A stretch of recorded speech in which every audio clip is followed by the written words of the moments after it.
Okay. Welcome to Angel and the Wiz. Right. She is playing Angel. I am playing Wiz, just in case there's any doubt. It's, Okay. you know, just-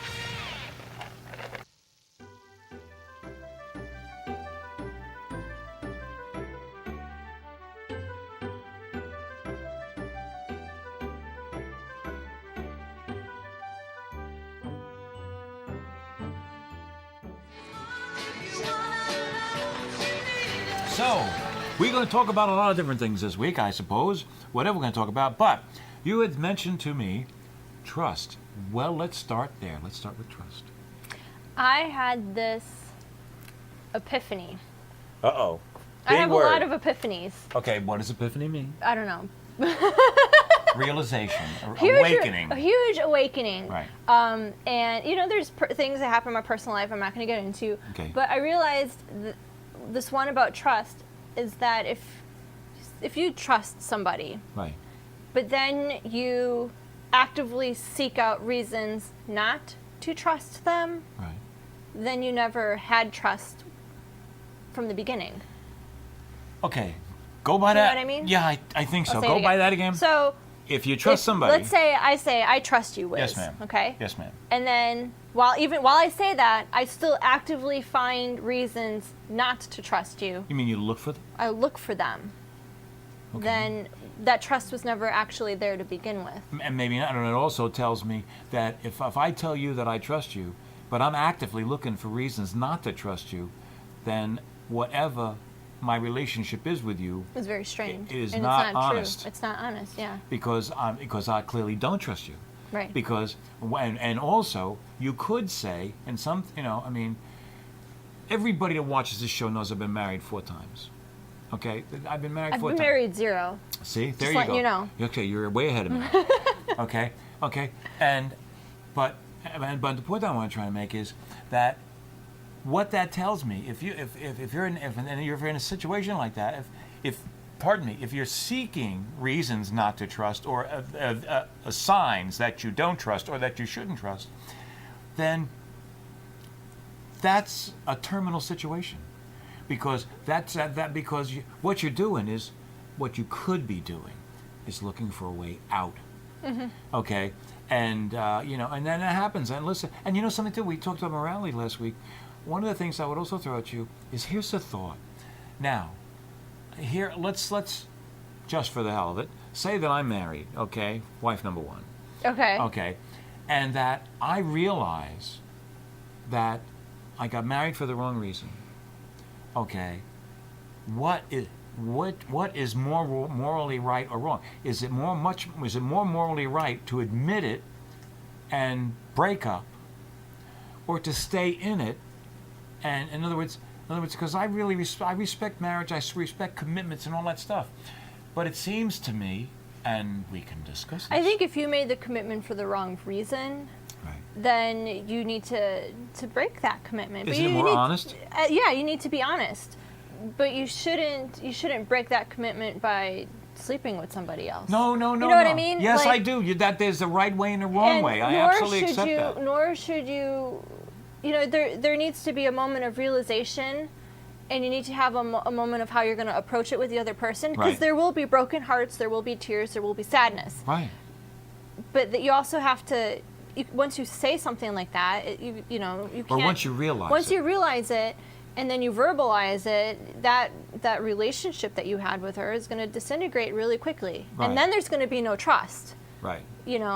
For a while. Right. Because there's been some.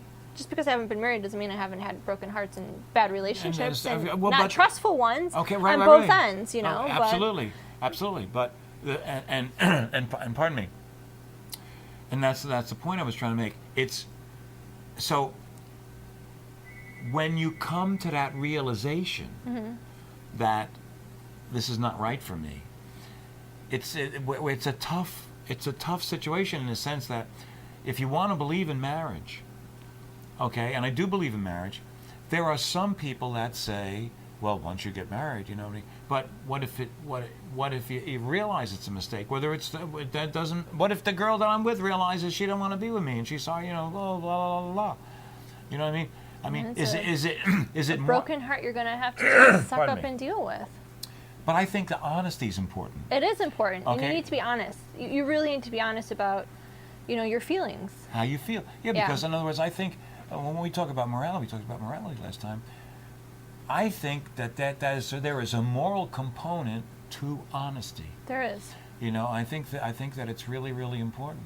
And let me tell you why I want to talk about trust, because I think some of the younger viewers are going to relate more to this situation. I have a good friend of mine was dating somebody, and a comment was posted on the Facebook page that was like, "Oh, I miss you, and I can't wait to see you again," or something like that, Right. to her significant other. Right. And she really became upset by this. And she asked him, and he said, "It's nothing. There's nothing for you to be concerned about. It's..." Well, she was concerned. Who wrote the comment? Another girl wrote the comment on her boyfriend's okay. page. Okay. Another girl Right. wrote a comment on the her boyfriend's Facebook page. Okay, and she got upset. And she got upset. Yeah. Right. Should Was she? yes, Okay. yes. I don't disagree with the upsetness. Okay. Yes, Right. she should be upset. She should be a little bit concerned.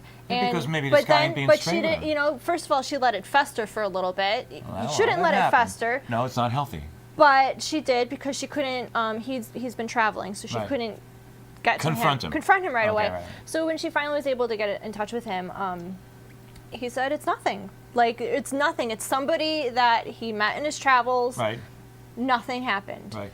And so she calls me up and she tells me this, his response. And I okay. said, and she says, I don't trust it. And I said, well, look, do you trust him? Have you had any reason up until now not to trust? Right.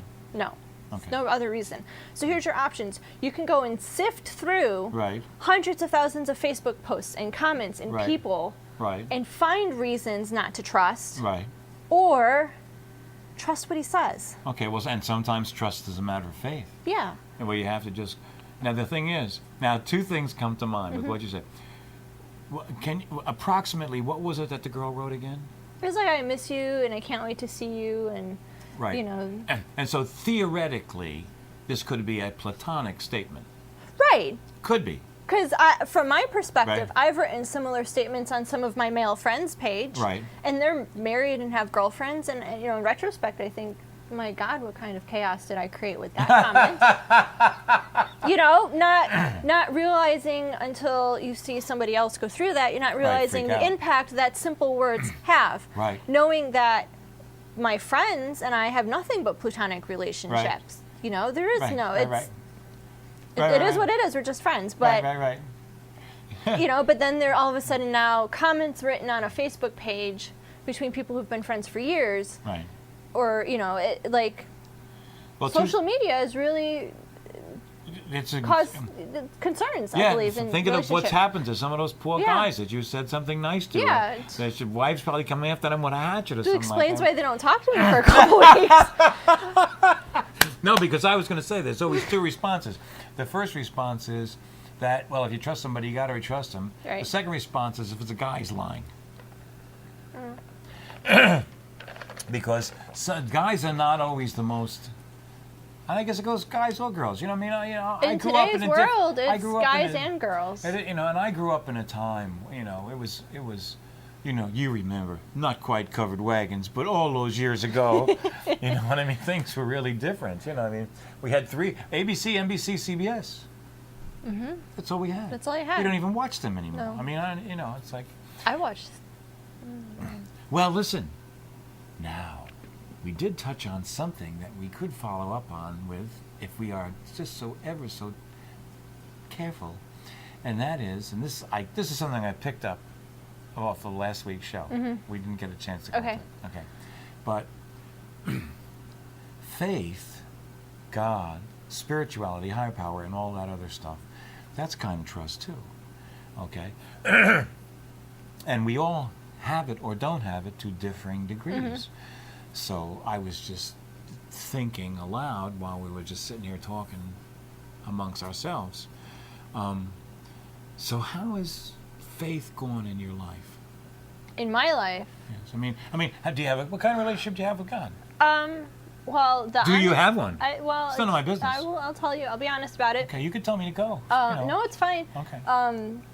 And you can always tell me I no. was You can always tell me no. was baptized and confirmed and communioned in Catholic as a Okay. Catholic. Okay. That's all the administrative stuff. Yes. I learned a lot. I believe that there's a higher power out there. Okay. Whatever, I think Whatever. I think in today's society that higher power takes on different forms. Okay. I think that